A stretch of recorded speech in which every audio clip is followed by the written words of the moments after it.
আবারও জানার চেষ্টা করব। আল্লাহ তাআলা বলেন, ইযা জাআ নাসরুল্লাহি ওয়াল ফাতহু ওয়া রাআইতান নাসা ইয়াদখুলুনা ফি দীনিল্লাহি আফওয়াজা ফাসাব্বিহ বিহামদি রাব্বিকা ওয়াস্তাগফির ইন্নাহু কানা তাওয়াবা।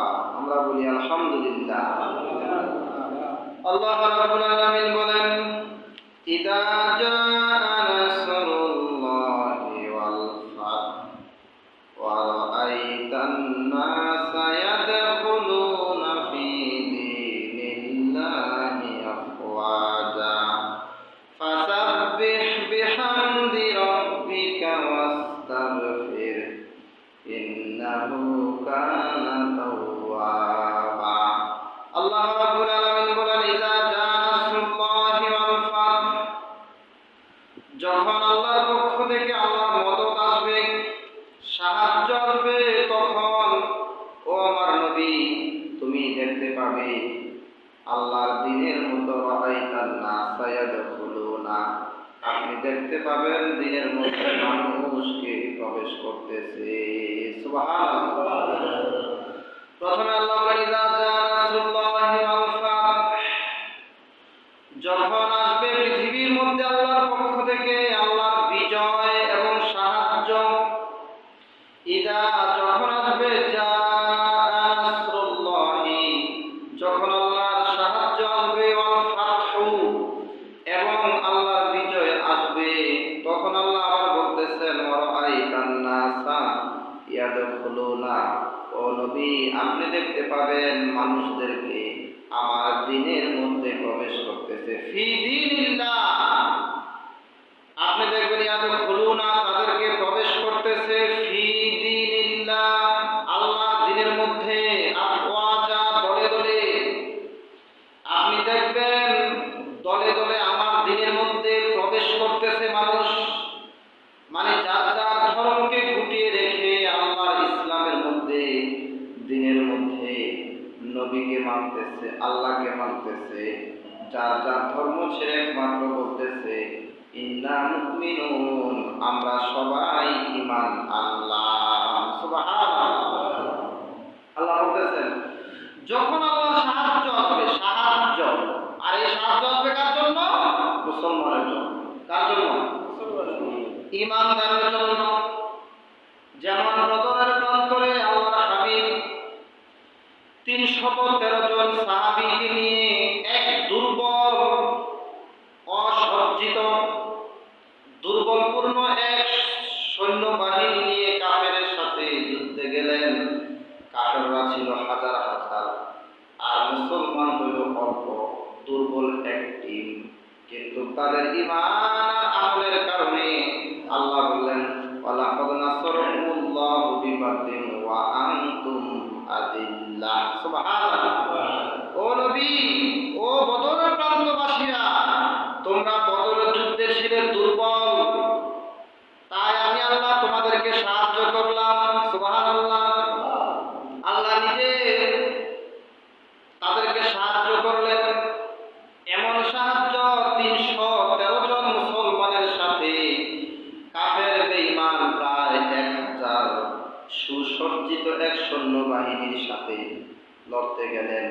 আর মাত্র দুর্বল একটা টিম, মাত্র 313 জনের সাথে এই হাজার হাজার কাফের বেঈমান যুদ্ধে পরাজিত হলো। বিজয় হলো না, পরাজয় হলো, হেরে গেল। কারণ ওয়ালাকাদ নাসারাকুমুল্লাহ, নিশ্চয়ই আমি আল্লাহ, আল্লাহ বলতেছেন, নিশ্চয়ই আমি আল্লাহ সাহায্য, মদদ বিবাদরিন ওয়া আনতুম আযিল্লাহ, বদরের প্রান্তরে দেওয়া হলো। কারণ বদরবাসী তোমরা ছিলে একটু দুর্বল, ঈমানে দুর্বল না, মানুষে দুর্বল, কম সংখ্যায়, কম অস্ত্র কম, তাই তোমাদের কাছে ঈমান আর আমলের কারণে আমি তোমাদেরকে সাহায্য দিলাম। সাহায্য কি? আল্লাহ অসংখ্য ফেরেশতা কাফেরের বিরুদ্ধে যুদ্ধ করার জন্য পাঠিয়ে দিলেন। সুবহানাল্লাহ। কাফেরের বিরুদ্ধে অসংখ্য ফেরেশতা আল্লাহ পাঠিয়ে দিলেন। সাহাবায়ে কেরাম বলেন, আমরা যুদ্ধ করতেছি, হঠাৎ দেখি কেউ নাই, হঠাৎ একটা কাফের মরে গেছে, পড়ে গেল। কে মারলো? কোথা থেকে মারলো? কিচ্ছু জানি না। পরবর্তীতে আল্লাহ নবী বললেন, আরে সাহাবীরা, এগুলো তো আল্লাহর সাহায্য, আল্লাহর ফেরেশতা এসে তাদেরকে হত্যা করেছে। বলি আল্লাহু আকবার। এই জন্য আল্লাহ বলেছেন, ইযা জা নাসরুল্লাহি ওয়াল ফাত, আল্লাহর সাহায্য লাগবে। আমরা যত নির্যাতিত হই, নিপীড়িত হই, যতই ছোট হই, শুধু একটাই শর্ত, ঈমান আর আমল। এই দুইটা জিনিস যদি আমাদের বড় অস্ত্র হিসেবে থাকে, তাহলে পৃথিবীর কোনো কাফের আমাদের উপর রাজত্ব করতে পারবে না। লা ইয়াজআলুল্লাহু লিল কাফিরিনা আলাল মুমিনিনা সাবিলা। আল্লাহ মুসলমানের উপর কাফের বেঈমানকে রাজত্ব দিবেন না। তাহলে এখন পৃথিবীর মধ্যে কাফের বেঈমানের রাজত্ব কেন হলো? একটাই কারণ, বোঝা গেল আমাদের ঈমান আমল কম, আমল নাই, ঈমান দুর্বল, বিশ্বাস ছোট, মন দুর্বল, দিনের পক্ষে আমরা সঠিকভাবে নাই। এই কারণে আল্লাহ সাহায্য নাই, আর কাফের বেঈমান তারা আমাদের উপর চাপিয়ে পড়েছে, যার কারণে আমরা তাদের সাথে পেরে উঠতেছি না। তো আল্লাহ তাআলার কাছে আমরা সেই সাহায্য কামনা করছি। আল্লাহ কবুল করুন, সবাই বলি আমিন।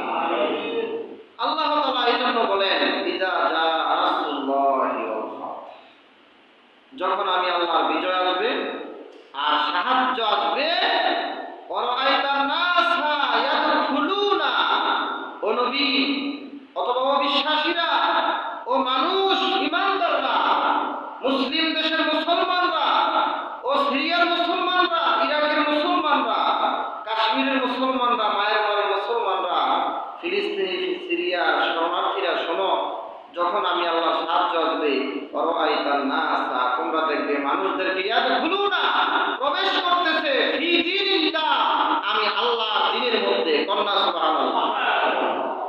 আফওয়াজা, দলে দলে, একজন দুইজন না, হাজারে হাজারে, লাখে লাখে, দলে দলে আমি আল্লাহ দ্বীনের মধ্যে প্রবেশ করবে। তখন আর কেউ মুসলমানের উপর নির্যাতন নিপীড়ন করবে না, কারণ তখন আসবে একমাত্র আল্লাহর সাহায্য। আর ওই সাহায্য হবে বিভিন্ন প্রকার, হয় আযাব, না হয় গজব, না হয় মহামারী, না হয় ফসল থাকবে না। এমন একটা সময় আসবে, মানুষ যখন পাপের বোঝা ভারী হয়ে যাবে, পৃথিবীবাসী আল্লাহকে মানবে না, তখন 1 বছর পর্যন্ত আল্লাহ দুনিয়ার জমিনে কোনো ফসল উৎপন্ন করবেন না। সব শেষ। ফসল লাগাবে, শেষ, নাই। ধান আছে চিরা, যার মধ্যে পৃথিবীতে এখন একটু একটু দেখা যায়, কোথাও কোথাও একটু একটু দেখা যায়। একখানি খেতে ধান নাই, কোনো জায়গা দিয়ে 5,000 কানি জমিন শেষ, কোনো জায়গা দিয়ে শিলাবৃষ্টি। এভাবে এভাবে আল্লাহ তাআলা একটু একটু একটু একটু দিয়ে আমাদেরকে সিগন্যাল দিতেছে যে ওই সময়টা কখন আসবে, পাপের বোঝা যখন তোমাদের উপর অসংখ্য বেড়ে যাবে, তখন এমন ভাবে পাপ যখন ভারী হবে, সারা বিশ্বের মধ্যে 1 বছর কোনো ফসল লাগাইলেও ফসল হবে না, বরং সারা বিশ্ব অন্ধকার হয়ে যাবে, কোনো কিছুই ব্যবস্থা থাকবে না। তখন 7 মহাদেশের মানুষ ঐক্যবদ্ধভাবে বলবে, রব্বানা কশিফ আন্নাল আযাবা ইন্না মুমিনুন, ও রব, আমরা বহুত অপরাধ করেছি, আমরা সব ছেড়ে দিলাম, আমাদের আযাবটা দূর করে দাও। আল্লাহ, ইন্না মুমিনুন, আমরা তোমার প্রতি ঈমান আনলাম। কন্যা সুবহানাল্লাহ। অনেকে প্রশ্ন করে, করুণা মানে কি? এটা কোথা থেকে আসলো? এর শেফা কি? এর আরোগ্যতা কি? এর অর্থ কি? আমরা বলি, করুণা অর্থ হইল আল্লাহর পাকড়াও, আল্লাহর গজব, আল্লাহর আযাব। এর শেফা কি? সারা বিশ্বের সব মানুষ, 7 মহাদেশের মানুষ ঐক্যবদ্ধভাবে এক বাক্যে যতক্ষণ বলবে, রব্বানা কশিফ আন্নাল আযাবা ইন্না মুমিনুন, ও আল্লাহ, আমরা নিশ্চয়ই এমন এক আযাবের মধ্যে পড়েছি, তার কোনো চিকিৎসা নাই, ব্যবস্থা নাই, পদ্ধতি নাই, বাঁচার কোনো রাস্তা নাই। পৃথিবীর সবচেয়ে শক্তিশালী হইলাম আমরা, এত শক্তি, এত টাকা, এত পয়সা, এত অর্থনীতি, এত চিকিৎসা, এত বিজ্ঞান, এত স্যাটেলাইট, এত ড্রোন, এত কিছু থাকা সত্ত্বেও তার নিরাময় আমরা পাচ্ছি না। তবে নিরাময় কি? নিরাময় হলো একটাই, রব্বানা কশিফ আন্নাল আযাবা ইন্না মুমিনুন। 7 মহাদেশের মানুষ মানুষ ঐক্যবদ্ধভাবে হয়ে যখন বলবে আল্লাহ আমাদের রোগ কি তাও বুঝতে পারলাম, শেফা কি তাও বুঝতে পারলাম, ও আল্লাহ আমাদের আযাবটা সরিয়ে নাও, আই ইন্না মুমিনুন, আমরা সবাই এক বাক্যে মুমিন হলাম, ঈমানদার হলাম, মুসলমান হয়ে গেলাম, কোন সুবহানাল্লাহ। এই হলো শেফা। যতক্ষণ আমল মানুষের ঠিক না হবে ততক্ষণ আল্লাহর আযাব সরবে না। যখন আল্লাহর এই করুণা আযাব নামে আযাব আসলো, সারা বিশ্বের অমুসলিমরাও একটা বিশেষ একটা চিন্তায় পড়ে গেল। কোথা থেকে আসলো? অমুসলিমরাও নামাজের দিকে ঝুঁকে গেল। অনেকে দেখলাম যেই যেই দেশগুলিতে আজকে 500 বছর যাবৎ আযান নিষিদ্ধ, প্রকাশ্যে নামাজ নিষিদ্ধ, মসজিদগুলো খুলে দেওয়া হলো এবং আযান দেওয়া হলো, জোরে জোরে আযানের ব্যবস্থা করা হলো। এটাই তো ইসলামের বিজয়। দলে দলে আল্লাহ বলেছেন আফওয়াজা, আমার দিনে মানুষ প্রবেশ করবে দলে দলে, একজন দুইজন না, দলে দলে, হাজারে হাজারে, শতে শতে, গোত্রে গোত্রে তারা আপন মতাদর্শ ছেড়ে এক আল্লাহর উপর ঈমান আনবে। বলি আলহামদুলিল্লাহ। যার প্রমাণ সারা বিশ্বের সমস্ত মুসলমান এর মধ্যে যারা নামাজ পড়তো না তারা মোটামুটি নামাজে ঢল নেমেছে, মসজিদগুলি ভরপুর হয়ে গেছে। সুবহানাল্লাহ। আল্লাহ সাহায্য এসেছে। সাহায্য কি? বলে আসলো আযাব, আবার সাহায্য আসলো কেমনে? আরে আযাব আসছে বিদায় তো আল্লাহর পক্ষ থেকে। কাফের বেঈমান আল্লাহকে একটু ভয় করলো, মারামারি কাটাকাটি বন্ধ। এই করোনা আযাব আসার পর থেকে সিরিয়ায় হামলা বন্ধ, ইরাকে হামলা বন্ধ, আইএসি হামলা বন্ধ, মারামারি, যুদ্ধ, বিগ্রহ সব বন্ধ। এক শান্তিপূর্ণ দেশ হয়ে গেল। সিরিয়ার 40 লক্ষ শরণার্থী বিভিন্ন দেশ থেকে এসে আবার দেশের মধ্যে ঢুকে যার ঘরগুলো ঠিক আছে ঢুকতে লাগলো, চাষাবাদ করে শুরু করতে লাগলো। সুবহানাল্লাহ। তাহলে বোঝা গেল আল্লাহ সাহায্য আসবে মুসলমানের পক্ষে, মুসলমানের পক্ষে সাহায্য আসবে। কাফের বেঈমানের বিপক্ষে বিশাল গজব যখন আসবে, মুসলমানের জন্য এক সুব্যবস্থা, জনপদ বুক ফুলিয়ে চলার এক রাস্তা খুলে যাবে। অসমতল পথ সমতল হয়ে যাবে, আঁকাবাঁকা পথ সোজা হয়ে যাবে, অসচ্ছল সচ্ছল হয়ে যাবে, অস্বাধীনতা পরাধীন দেশগুলো স্বাধীন হয়ে যাবে। যার যার ভূমি ফিরিয়ে পাবে, স্বাধীনতা ফিরে পাবে, নিজের ঘর বাড়ি ফিরে পাবে, নিজের আবাদকৃত জমিন ফিরে পাবে, যার প্রমাণ বর্তমান বিশ্ব স্পষ্ট। সুবহানাল্লাহ। কাফের বেঈমান মরতে মরতে শেষ প্রায় 2 লাখ। মুসলমান মরছে সারা পৃথিবীতে। ইরান সাবজেক্ট পাওয়া, অন্য অন্য মুসলমান, ইরানকে বাদ দিয়া, ইরান তো আমাদের মতো সুন্নি না, এর জন্য অন্য অন্য মুসলিম দেশ পৃথিবীতে মিলাইয়া এভারেজে 10,000ও হবে না। আর পৃথিবীর এত বড় বড় শক্তিশালী, সামর্থ্যওয়ালা, বোমাওয়ালা, অস্ত্রওয়ালা, বুলেটওয়ালা সবগুলি প্রায় 2 লক্ষ মহিলা পরিষ্কার। এরা এখন শুধু কিভাবে বাঁচবে চিন্তা আছে। আর মুসলমান এখন বুক ফুলিয়ে চলার এক সময়। যে মুসলমান 1 মাস আগেও নির্যাতিত ছিল, নিপীড়িত ছিল, না খাওয়া, খাদ্য নাই, চিকিৎসা নাই, বস্ত্র নাই, সীমান্ত নাই, গুলিয়ার গুলিয়ে বুকগুলো যাত্রা হয়ে গিয়েছে, ওই মুসলমানের গায়ে এখন কি সুন্দর এক সুন্দর পরিবেশ চলে এসেছে। যার যার দেশের সীমান্তে, ভৌগোলিক সীমায় এখন সুন্দর মতন যার যার অবস্থান ফিরে পাচ্ছে। কন্যা সুবহানাল্লাহ। এটাই আল্লাহর বিজয়। আল্লাহর বিজয় এমন না যে সারা পৃথিবী একবারে বড়লোক হয়ে যাবে, এরকম না। কাফের বেঈমানের উপর গজব আসবে, তারা আল্লাহকে যতক্ষণ না চিনবে ততক্ষণ চলতেই থাকবে। আর এই সুযোগে মুসলমান তাদের আগের অর্থনীতি, আগের রাজত্ব, আগের বাস্তবায়ন, আগের অর্থনীতি, আগের নিজের অবস্থা, আগের দেশ, স্বাধীনতা সবকিছু ফিরে পাবে এবং তারা বিজয়ী হবে। এটাই হলো আল্লাহর সাহায্য। কোন সুবহানাল্লাহ। এজন্য আল্লাহ বলেছে ইদা জাআ নাসরুল্লাহি ওয়াল ফাতহু। কোন সুবহানাল্লাহ। যখন আসবে আল্লাহর সাহায্য এবং বিজয়।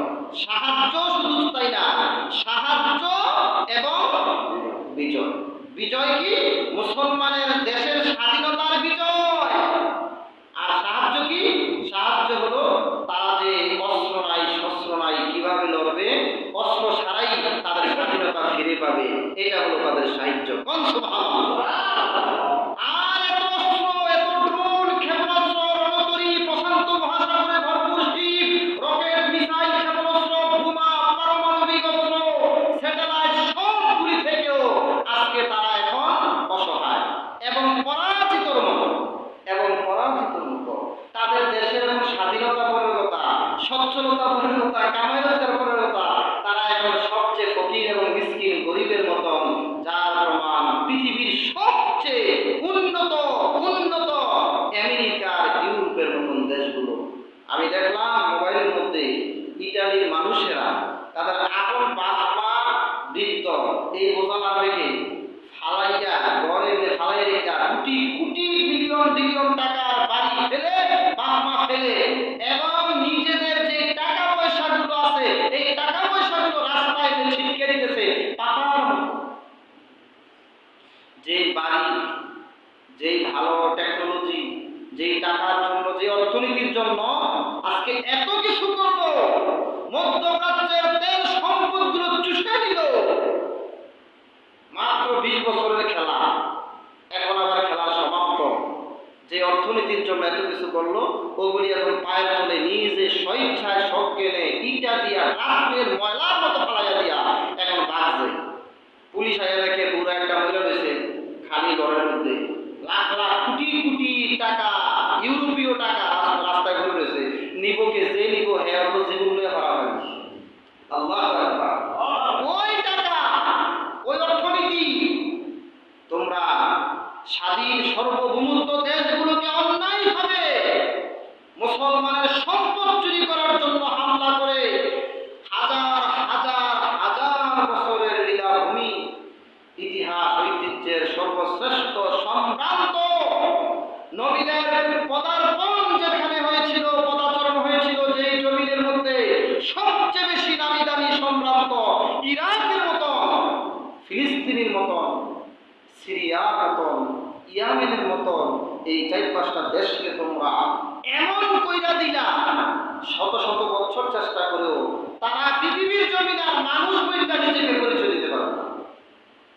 এমন মারা মারছে, এমন হত্যাযজ্ঞ চালিয়েছে, এমন বাড়িঘর ভাঙছে, জনপদ নষ্ট করেছে, সামরিক গাড়িগুলো শেষ করে দিয়েছে, কিচ্ছু নাই, শেষ। তো এখন এই যে সব কিছু শেষ করে দিল এরা, কি দিয়া? এদের অস্ত্র এবং টাকা দিয়া। এখন স্বয়ং আল্লাহ রাব্বুল আলামিন পৃথিবীবাসীকে দেখিয়ে দিলেন প্রমাণ। আল্লাহ বলেছেন ইযা জা নাসরুল্লাহি ওয়াল ফাতহ, যখন আসবে আল্লাহর সাহায্য এবং বিজয়, তখন কি হবে?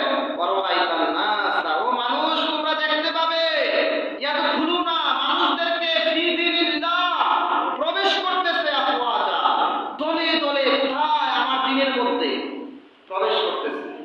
প্রবেশ করতেছে দিনের মধ্যে। তার মানে মুসলমানের বিজয় কেমনি বিজয়?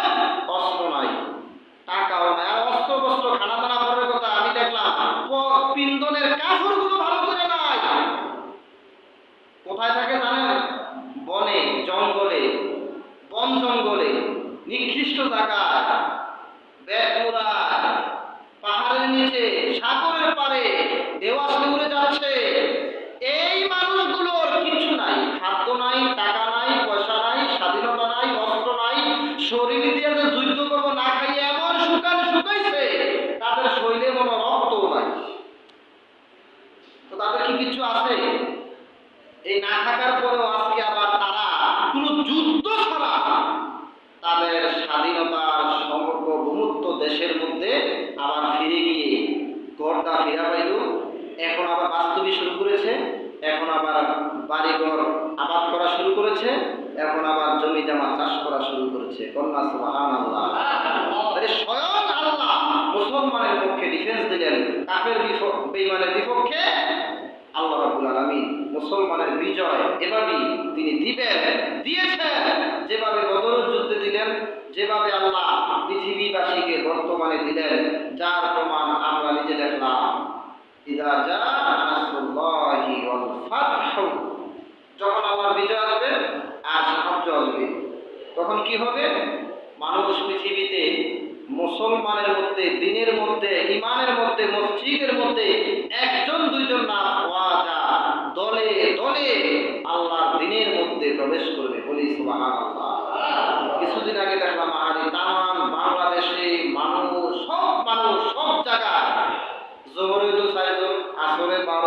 মাগরিবের 7, এশা আরো কম, ফজরে আরো কম, এরকম মানুষ হইতো। 5 ওয়াক্ত নামাজ মানুষের মসজিদে ভরপুর হয়ে গেল। সুবহানাল্লাহ। এই যে দিনের মধ্যে প্রবেশ করলো, আল্লাহ বললেন তারা দিনের মধ্যে প্রবেশ করবে। তারপরে বেদিন বেঈমান ব্যস্ত তাদের দেশ নিয়া, তারাও আস্তে আস্তে কলা কৌশলে বিভিন্ন ভাবে বলতেছে যে না, স্রষ্টা একজন আছে, আল্লাহ একজন আছে। সারা চীনের মানুষ, সব সমাজতান্ত্রীরা সবাই ঐক্যবদ্ধভাবে আযাব থেকে বাঁচার জন্য তারা দেখলো বাপরে এমন এক অবস্থা, লাখ কোটি কোটি মুসলমান, একটা মুসলমান মরলো না, আক্রান্ত হইল না। মনে হয় এটাই সত্য। সব বৌদ্ধ, মুসলিম, অমুসলিম সবাই ঐক্যবদ্ধভাবে, মসজিদ গুলি তো জায়গাই নাই, রোডে ঘাটে মাঠে সব হয়ে গেল একটা মসজিদের মতন, সবাই নামাজি। কন্যা সুবহানাল্লাহ। এই যে এটাই হলো আল্লাহর বিজয়। কাফের বেঈমান মরতে মরতে আজকে পৃথিবীতে সাফ হয়ে যাচ্ছে। প্রাসঙ্গিকভাবে আযাব যখন আসে তখন তো কিছু পাবে। একটা ঘর যখন ভেঙে যায় তুফানে, তখন এখানে কি একজন দুজন মরে? সবাই মরে। তদ্রুপ যাদেরকে আল্লাহ চান বাঁচান, সারা বিশ্বে এখন অমুসলিমের উপর এক বিশাল করুণ এক পরিস্থিতি। যারা চেষ্টা করে যত মানুষ তারা অন্যায়ভাবে পৃথিবীতে মেরেছিল, এত মানুষ এরা মরবে। এটা আল্লাহ এক মহান বিজয়, এছাড়া মুসলমানের আর কোনো পথ নাই। আল্লাহ রাব্বুল আলামিন সেই কথাই বলছেন, ইযা জাআ নাসরুল্লাহি ওয়াল ফাত ওয়া রাআইতান নাসা ইয়াদখুলুনা ফি দীনিল্লাহি আফওয়াজা। সুবহানাল্লাহ। আল্লাহ রাব্বুল আলামিন বলেন, ইযা জাআ নাসরুল্লাহি ওয়াল ফাত ওয়া রাআইতান নাসা ইয়াদখুলুনা ফি দীনিল্লাহি আফওয়াজা। যখন আমি আল্লাহর বিজয় আসবে, সাহায্য আসবে, তখন ও মানুষ, ও আমার নবী, তোমরা দেখতে পাবা সারা বিশ্বের মানুষকে তোমরা দিনের মধ্যে প্রবেশ করতেছে দলে দলে। সুবহানাল্লাহ। তারপর আল্লাহ বলতেছেন, ফাসাব্বিহ বিহামদি রাব্বিকা ওয়াস্তাগফিরহু। অবশ্যই কথাগুলো আল্লাহ নবীকে বলছেন। ফাসাব্বিহ বিহামদি, ও নবী আপনি আল্লাহর প্রশংসা করুন। বিহামদি, আল্লাহ প্রশংসা করুন। ফাসাব্বিহ, তার পবিত্রতা ঘোষণা করুন। রব্বিকা, আপনার রবের। আস্তাগফিরহু, তার কাছে ক্ষমা প্রার্থী হন। ইন্নাহু কানা তাওয়াবা, আর তিনি হলেন তওবা কবুলকারী। সুবহানাল্লাহ। তো ১৫০০ বছর আগে আল্লাহ নবীকে বললেন, কথা ঠিক, এটা তো কোরআন আমাদের মধ্যে কিয়ামত পর্যন্ত রয়ে গিয়েছে। এটা আমাদেরকে আল্লাহ ইঙ্গিত করছে, তোমাদেরকে যে আমি বিজয় দিলাম, দিয়েছি, দেব, তবে তোমাদের অনেক গুনাহ আছে, তোমরা অনেকেই গুনাহগার, আমার কাছে ক্ষমা চাও, আমি তওবা করব। অনেকের ভিতরে শুকরিয়া কম। বিহামদি, আমার শুকরিয়া করো, আমার প্রশংসা করো। ফাসাব্বিহ, এবং আমার পবিত্রতা ঘোষণা করো। বলি সুবহানাল্লাহ। তারপরে কি হবে? ইন্নাহু কানা তাওয়াবা, আমি তোমাদের তওবাটা কবুল করব, আর ইসলামের বিজয় দিয়ে বিশ্বকে কালেমার পতাকা দিয়ে ভরপুর করে দেব।